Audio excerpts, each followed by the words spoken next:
Hola, Dios te bendiga y vamos a continuar hablando sobre la nación de Israel y ahora te vas a dar cuenta si es cierto que son el pueblo de Dios, como muchos cristianos evangélicos erróneamente le llaman, que son únicos, que son elegidos, etc.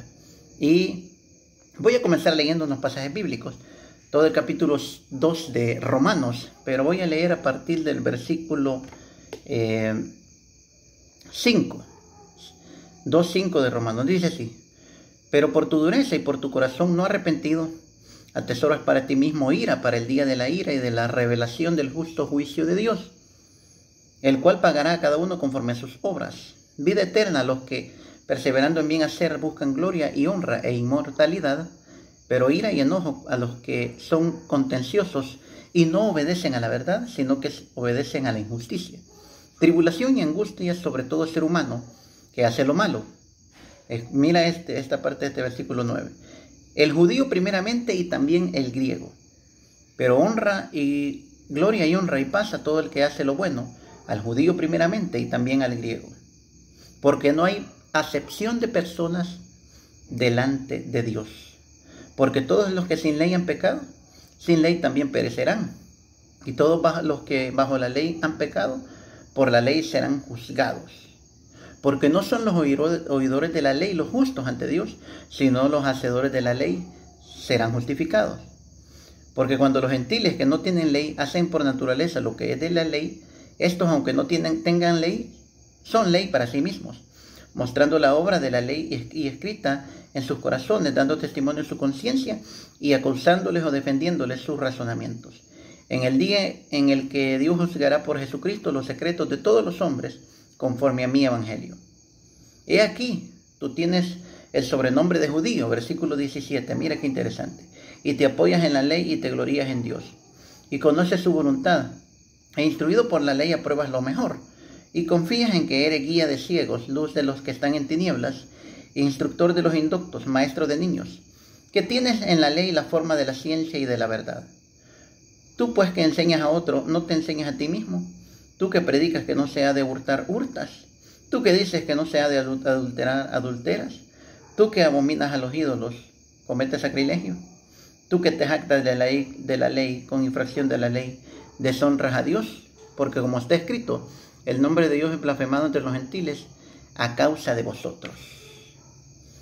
Es muy extenso el pasaje, pero tenía que hacerlo porque acá Pablo está argumentando rotundamente contra los judíos, y él está llevándolos al mismo lugar, porque todos, absolutamente todos, vamos al mismo lugar delante de Dios.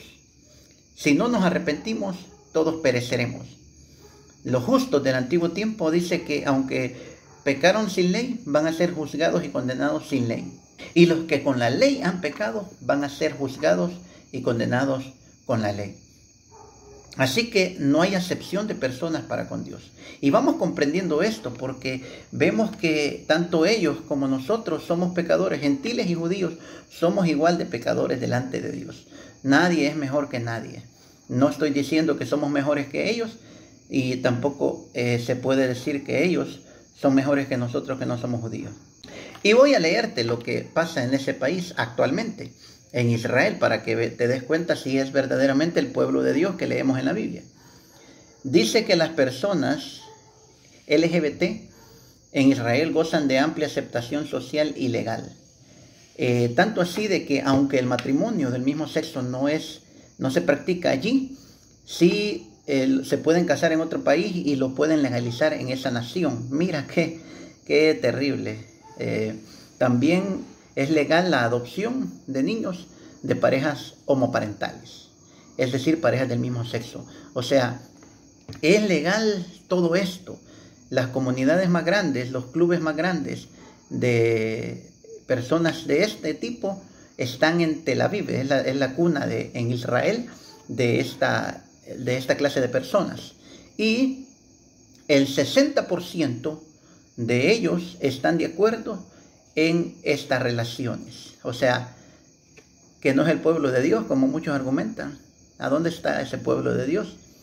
No son el pueblo de Dios como nosotros creemos o como muchos evangélicos creen. Porque si no han creído en el Señor, no pueden ser el pueblo de Dios. O sea, entendamos de que a partir de que el momento en que Cristo vino, todo aquel que no cree en Él es condenado.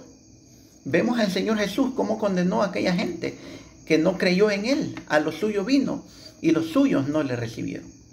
También el aborto es legal en Israel bajo varias causales. O sea, ¿cómo podemos pensar que es el pueblo elegido de Dios cuando es un pueblo que ni siquiera en nuestros países hispanos o en estos países que consideramos más, que no somos el pueblo elegido supuestamente, no hay leyes que aprueben esto? O sea, vamos allí entendiendo muchas cosas, hermanos queridos. Esto no es un ataque hacia ellos, no es un ataque hacia nadie. Solo quiero que abras los ojos para que entendamos a qué realidad estamos viviendo. Y el que no cree en Jesús, sea de cualquier lugar que sea, será condenado. Y el que cree en Jesús, de donde sea, va a ser salvo. Mira qué maravilloso. Por eso es que dice que no hay acepción de personas delante de Dios. Y Pablo más adelante en esta carta a los romanos dice: ya hemos acusado a judíos y a gentiles que todos están bajo pecado. Nadie se salvará del justo juicio de Dios. Por eso es que Jesús llamó al arrepentimiento a esta gente. Recuerda que Él llegó allí donde ellos cuando vino. Y Él los llamó al arrepentimiento y que se convirtieran a Dios de sus malas obras. Juan el Bautista hizo lo mismo. Los apóstoles predicaron lo mismo. Y todos les llaman a ellos y a nosotros, que no somos judíos, al arrepentimiento. Otra cosa que quiero compartir es de que ellos aborrecen a Jesús. Eso es algo terrible, que la verdad, por eso es que es uno de los motivos por los cuales Dios los entregó a sus enemigos. Y siempre que ellos le daban la espalda a Dios en el Antiguo Testamento, los entregaba a sus enemigos. Puedes leer eso en todas las partes del Antiguo Testamento. Ellos aborrecen a los cristianos. Para ellos nosotros no somos nada. Somos aborrecidos por ellos. Imagínate cómo es que vamos a entender estas cosas o cómo puedes empezar a vislumbrar estas cosas de ahora en adelante. Quiero que aprendas que el pueblo de Dios ya no es una etnia. Por eso Pablo dice: ya no hay judío ni griego, esclavo ni libre, hombre y mujer. No hay bárbaro o escita, dice Pablo. O sea, todos somos uno en Jesús. Y todo el que cree en Él es uno con Él, dice la Biblia. Así que qué maravilloso es nuestro Dios. El pueblo de Dios ahora somos todos los que hemos creído en Él.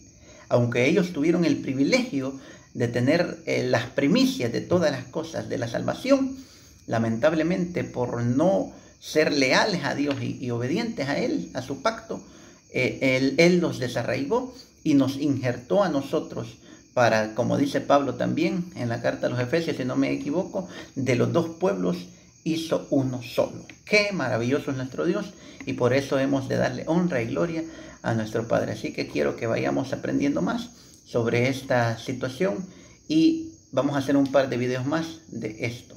Dios te bendiga.